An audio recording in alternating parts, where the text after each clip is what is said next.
This weekend, UFC 235, T-Mobile Arena, Nevada. It's going to be a heck of a card, and we're joined here with one of the greats, absolute legend, Dan the Hangman Hooker. Thanks for your time, mate. How are you feeling, mate? You well? I am well. Yeah? I am well. It's good to see you. you. 99.9% well. That's good, mate. When can we expect you back? Well, I think I'm ready for a fight now, but you've got to convince my coach of the same thing. Mate, you can take on the South Island Field Mouse if you want. Just kind of twist his arm. Twist his arm. No, I'm looking to get booked in the next month or so. So get back in there, back in action. Hey, good news, mate. Thank you so much for joining us today. I'm obviously no expert, so we're going to tap into... You are, mate. You are. You're the expert. We're going to tap into your brain. Let's start off with the first fight of the night. Poliana Dalmau de Ferro Viana, the Brazilian, has got a record of 10-2, takes on Hannah, the Shockwave Cyphers. Now, correct me if I'm wrong, Cyphers, they're both coming off losses, but they'll be fizz for redemption. Yeah, so Viana's got a 1-1 UFC record. She come in pretty hot. So she was a BJJ world champion coming into this. So she's got a very strong grappling base. Cyphers had she took a fight on short notice against one of the top up-and-comers in the division, Macy Barber, and got absolutely demolished. So she's a bit of a last-minute replacement. And I went back and watched a couple of her fights, and she's a striker by trade. So this is a striker versus grappler, but Cyphers is very short, has a very short reach for the weight class and almost no head movement. So even though Viana's the grappling world champion, I think she'll have the striking advantage just with her length. Yeah. And I feel like she picks Cyphers apart on the feet, and she'll manage to get her down after she kind of makes her panic and wears her down. And I'm picking Viana submission. Brilliant. Viana, she sits with the bookies at $1.33, so short odds, and Cyphers at $3.34. So Dan the Hangman Hooker is agreeing with the bookies. Heading to the next fight, Marlon Chito Vera is a wrestler. Record states 11-5, and also goes in as the favourite at short odds at $1.45 versus Frankie. How do I say this last name? SAENZ? Is that correct? SAENZ. Who's sitting at 13-5 and also coming off 2 wins, but his outside odds at 278. Where's your head at? Yeah, Vera's he's one of my favourite bantamweights to watch. Like, he's a real long guy, real elusive striker on the feet. He moves well, cuts good angles, and a very offensive jiu-jitsu guy. So once you do get him down, he's very offensive with his submission game off his back. He's 6-3 in the UFC. He's on a 2-fight win streak. Yep. He's a tough guy, and of those 3 losses, they're all only decision losses. So he's never been stopped inside of the UFC. SAENZ, on the other hand, is a very crafty veteran, but he's 38 years old fighting the 26-year-old. So I feel like the age and the reach, there's a 4.5 reach advantage to Vera, and I feel like the age and the reach of Vera is going to be too much for him, and Vera picks up the decision. Beautiful. That's agreeing with the bookies there as well. Gina Danger Manze, 5-2 at $4.45, takes on the debutante Macy CHIASSON at short odds at $1.21. Now, Gina lost her last fight in a decision, and she'll be looking back to get a win in the winner's circle against a very inexperienced opponent. Yeah, so looking back at their records, CHIASSON has a lot of amateur experience, whereas MAZANY doesn't. So it works out they have about the same amount of fights once you total the amateur. To me, an amateur fight and a pro fight is pretty much the same thing. Yeah. You're going to learn the same lessons. So I'm picking the experiences reasonably equal. MAZANY, I'm giving the advantage because she's more well-rounded. She's good against the cage. She likes to mix her striking with her grappling, whereas CHIASSON is predominantly a striker. So CHIASSON has the striking advantage coming into this, but MAZANY is more well-rounded. Yeah. And I feel like this is going to be the key to the fight. MAZANY, I'm picking to pick up a decision in this one. Wow. $4.45 head-to-head. That's great value there. That is. Ballsy punt there from the Hangman. Into the next fight, 2 lads going toe-to-toe in the octagon. Edmund, the golden boy, Shabby versus Charles Bird. Kid Dynamite, Dynamite sits at 9-5 actually at $1.95. Golden boy 6-0. The bookies are picking a close fight here. Yeah, very close matchup. So it's good when they're both coming off a fight against the same guy. So they're both coming off a fight against a guy named Darren Stewart, very tough middleweight from England. Bird was stopped in the second round. He was doing very well in the fight, but he got knocked out in the second round, whereas SHAHBAZYAN picked up a decision victory. And I usually don't rate undefeated fighters. He's 6-0. So I usually don't rate undefeated fighters, but he showed a lot of maturity in that fight, whereas he knew Darren Stewart was the better striker, so he just forced a grappling match on him. And that showed great growth for a guy of that experience. So of the two, coming into that fight, SHAHBAZYAN had the much better approach, and he showed, even though he's quite young, the more experience and the more mature game plan coming into that. So I'm picking the golden boy. Yes. I'm picking the undefeated young fighter to pick up a decision over the experienced bird. Brilliant. He sits at $1.86. If you want to punt on Kid Dynamite, he's at $1.95. Alrighty, to the next scrap. Diego, the Dream, Sanchez, he sits at $3.34. He takes on Mickey Gall at $1.33. Now, the Dream, he hasn't had the greatest record, 30 wins for 11 losses, but Sanchez, excellent grappler versus Mickey, who's jiu-jitsu.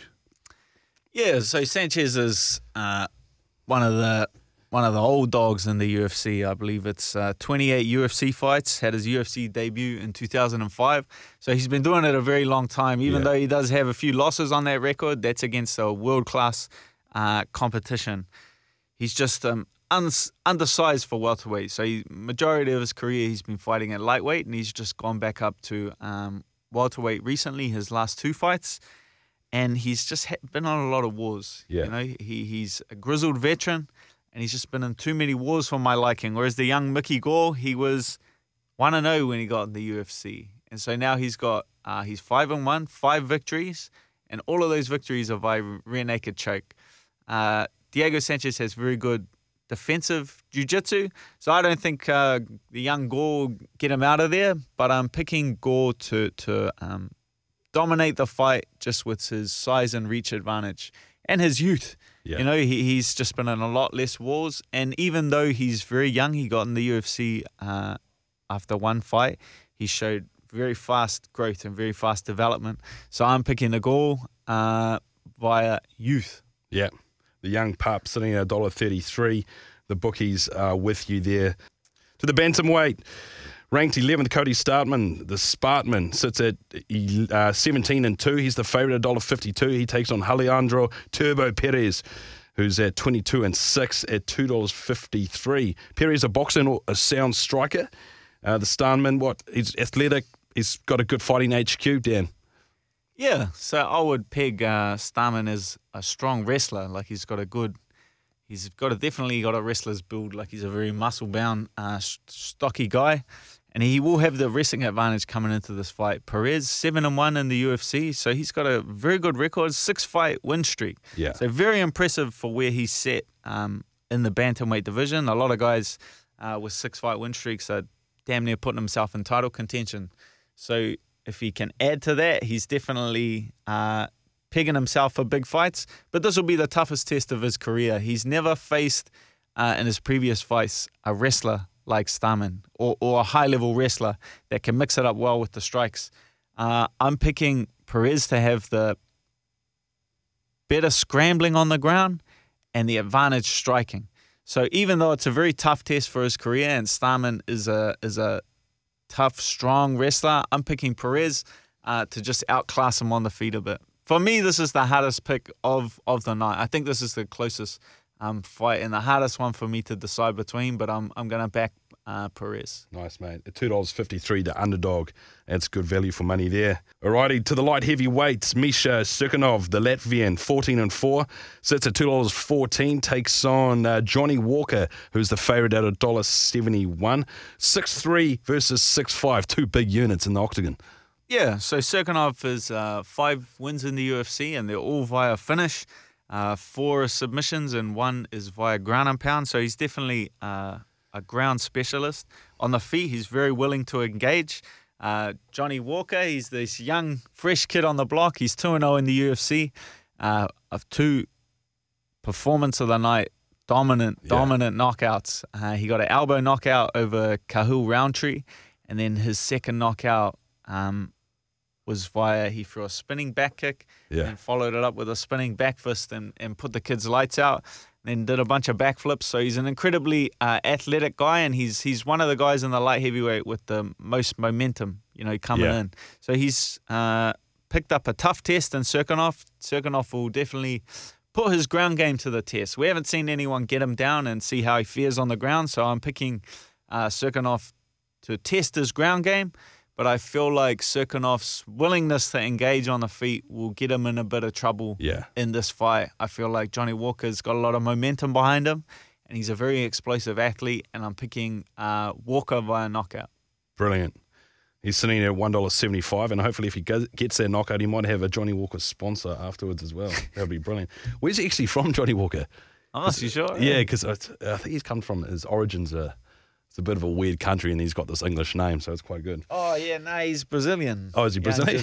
He actually walked out with, he did like a stripper walkout where he wore the full suit and tie. Oh, really? And then came off, but it was the ones where you could just rip the pants off and rip the bow tie off. And he did the full strip on when he went into one of his fights. Brilliant. He's nuts. Oozing confidence. He's a nuts kid. Alrighty. Featherweight. Jeremy the Little Heathen Stevens, 28-15, not the greatest record. 50% success rate there. He sits at $2.83, and he takes on, a bit of a tongue twister, Zabit Magomedsharipoov. Correct me if I'm wrong, who sits at 17-1, and also the favourite at $1.43. Stephen knows is known for his heavy hands, apparently, but Zabit is the wrestling guru. Yeah, so Stevens was on a bit of a streak. He had 2 KOs over Do-Hoi Choi, so a Korean fighter, and Josh Emmett. So he was coming off 2 big wins. And then he got stopped by Jose Aldo. So there's no shame in that. He got dropped with a liver shot to one of the best featherweights of all time in Jose Aldo. Sharipov, he's a 4-0 in the UFC, but 3 of those wins are via submission. But he is a striking specialist. He's very crafty on the feet, very long, and very, very disciplined with his range. And I feel like Jeremy Stevens has struggled in the past with long strikers like this. He's got losses to Moicano, Charles Oliveira, and Max Holloway. So those are all very long featherweights, very long strikers where he wasn't able to use his boxing to get past their range and do his best work on the inside. And I feel like the Russian will be able to keep him at range, keep him behind that jab. Once Stevens does force himself on the inside, Sharipov likes to lock up the body lock and drag fighters to the ground. So I feel like the bookies have got this one pretty bang on. Yep. I don't feel like Sharipov will get him out of there, but I feel like he'll definitely dictate and dominate the fight. Brilliant. He sits at $1.43. Actually, good value for money there. To the bantamweight, mate, you just told him he was a former champ. Cody Garbrandt, no love, sits at the favourites at $1.55. He takes on Pedro MUNHOZ, the young Punisher, at $2.45. This is USA versus Brazil. 11 wins, 2 losses versus 16 wins and 3 losses. Pedro, he's won 3 bonus fights before, so he must be a bit of an entertainer. Yeah, both 2 very exciting guys. So Cody Garbrandt was the former champion. He was previously undefeated before he ran into TJ Dillashaw, a former teammate of his, where he finished, he lost two fights to TJ Dillashaw via knockout. So he lost his title, and then he lost the rematch also. So he's looking to bounce back after that. Tough ask. MUNHOZ, he's a submission specialist, and he has 5 of those submission victories in the UFC, I believe, via guillotine. So he's got a very good guillotine. It's a good thing that Garbrandt doesn't really commit too much to his takedowns. He uses his wrestling more defensively as opposed to offensively to take opponents down and hold them there. I would definitely give Garbrandt the boxing advantage in this. MUNHOZ has shown a willingness to engage more on the feet, and I feel like that's going to get him into trouble in this fight. I feel like Garbrandt's speed and athleticism and power in boxing will be too much for him, and I'm picking Cody to knock MUNHOZ out and get back on track. Well, yes. $1.55, very good value there. But if you want Pedro, he sits at $2.47. Into the main card and the ladies. Tisha, the Tiny Tornado Torres, sits at $2.18 versus Whaley, the Magnum ZHANG, at $1.69. This is USA versus China in the octagon. Torres ranked 7th, 10 wins and 3 losses. In contrast, though, ZHANG, the Magnum, ranked 15th in the straw weight, 17 wins, 1 loss. Loves a good knee and elbow to the head and ground control. How does this matchup look, Dan? Yeah, so Tisha Torres is 6-3 in the UFC.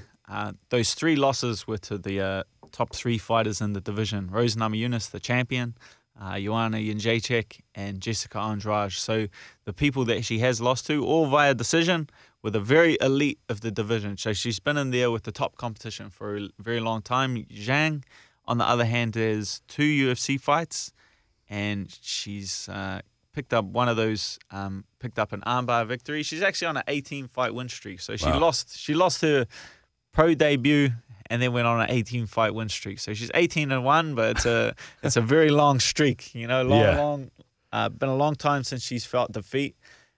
She does her best work when she can force her opponent back into the cage and then drag the fight to the floor. That's a pretty tough ask against Tisha Torres, because Tisha Torres, Tiny Tornado is her fight name. She's a very stocky fighter for the weight class, very short, very muscular, and very hard to take to the ground. I would give her the striking advantage leading into this against ZHANG, and just that octagon experience. You know, she's been in there with the best of the best and looked very classy doing it. So I feel like she has too much octagon experience, and stylistically, it's not a great matchup for ZHANG. I feel like it's too much too soon. She could be a top prospect, and she may still in the future, but I feel like Tisha Torres will outclass her in this one and pick up a decision. Yeah, I love that. Going against the bookies, Torres at $2.18, so you're picking the underdog in this dog fight there. It's action time. Yeah, now we're into the last 3. This is all the action jacks. And Robbie Ruthless Lawler sits at $3.07 versus Ben Askren, who's the favourite at short odds at $1.38. Robbie Lawler, 36. He's powerful, he's explosive, is known for a good takedown technique. He's up against Ben Askren, who is new to the UFC circuit, Dan? Question mark. Yeah, so the story behind Ben Askren is he's 18-0. He's fought in Bellator. He actually got in, I think he was social media arguments with Dana White. So Dana White kind of put him on the shelf and wouldn't let him fight in the UFC.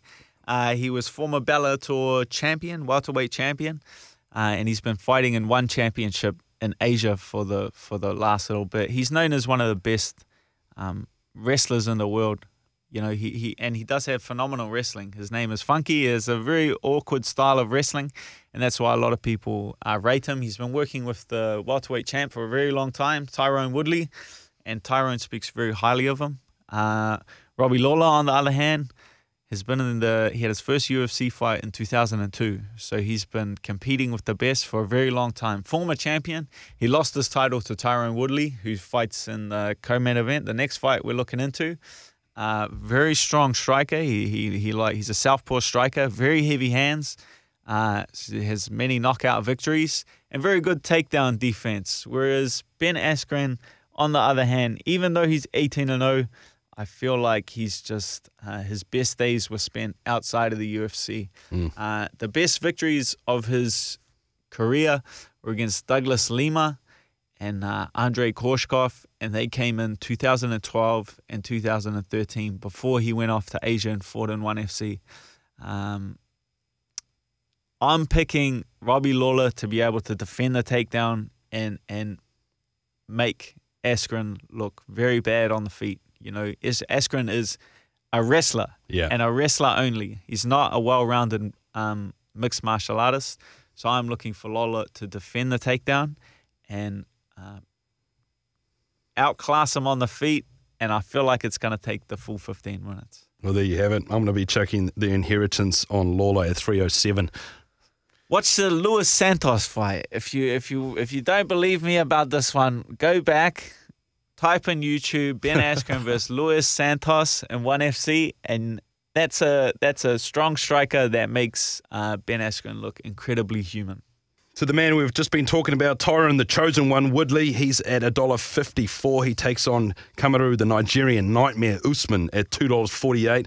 Now, I've been watching the UFC sort of little fight videos before they put it out this weekend, and the Nigerian nightmare, he just looks like a lean, mean machine, mate. Where's your head at for this fight? No, he definitely is. So he's 9-0 in the UFC. So that's quite an incredible record. The reason why this shot hasn't come quicker than it has is because 7 of those wins in the UFC are via decision. So of those 9 wins, he's only got the 2 stoppage victories, and the rest have come. So that's why it's taken a bit longer for him to get to this title shot, even after 9 victories, is his willingness to let it grind out to a decision where he's quite happy to press his opponent against the cage, take them down, hold them there, and just kind of chip away instead of looking for the big finish. Yeah. Tyron Woodley, on the other hand, he's defended his title 3 times. He also does his best work against the cage, but with his back on the cage, which is very unorthodox. Most fighters like to put their opponent on the cage, even strikers, whereas Tyron Woodley likes to back himself into the cage and then draw his opponents onto his big right hand. So it's a very unorthodox approach, and this is why I believe that this fight matches up so well. Usman does his best work when he pushes his opponents into the cage. Tyrone does his best work with his back on the cage. So even though these guys are known for, Tyrone's known for quite happily letting a fight play out and quite happily letting his opponent come to him, Usman has been quite happy to grind his opponent out. I feel like these styles make a very exciting fight. Yeah. When you have a pressure fighter versus a counter fighter, that's a mixture of disaster. They're just forced to collide with each other because they do their best work in the same position.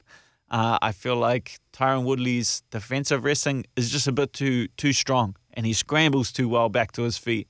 And I feel like when it forced into a striking match, Woodley has the advantage, and I'm actually picking him to stop Usman in this fight.